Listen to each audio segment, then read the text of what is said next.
మనందరికి కూడా ఆశ ఉండిద్ది, వాక్యం చదవగానే ఆశ కలుగుతుంది. ఏమని? మా కుటుంబంలో నూతన కార్యం జరగాలి, నూతన ఉద్యోగం రావాలి. ఇదిగో సహోదరులారా, దేవుడు మీ జీవితంలో నూతనమైనటువంటి కార్యమును చేయుటకు ఆయన సిద్ధంగా ఉన్నాడు. అయితే ఒక చిన్న మాట ఏంటో తెలుసా? ఆ నూతనమైన కార్యము నీ జీవితంలో జరగాలి అని అంటే మొట్టమొదటిగా నీకు ఒక నూతనమైన స్వభావము కావాలి.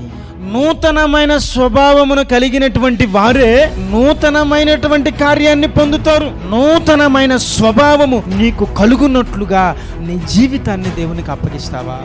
గత జీవితంలో ఎన్నో దుఃఖాలలో కూడా నువ్వు వచ్చి ఉంటావు. నా దేవుడు దానిని అంతటిని మార్చబోతున్నాడు. ఆమేన్. ఆయన అంతటిని ఆశీర్వాదకరంగా చేయబోతున్నాడు. ఎప్పుడు అంటే ఆయనకు నువ్వు అప్పగించినప్పుడు. నీ ముందున్న జీవితంలో ఏ పరిస్థితి వచ్చినా దేవునికి అప్పగించు. ఎలాంటి కఠినమైన పరిస్థితిని ఎదుర్కొంటున్నా దేవునికి అప్పగించు.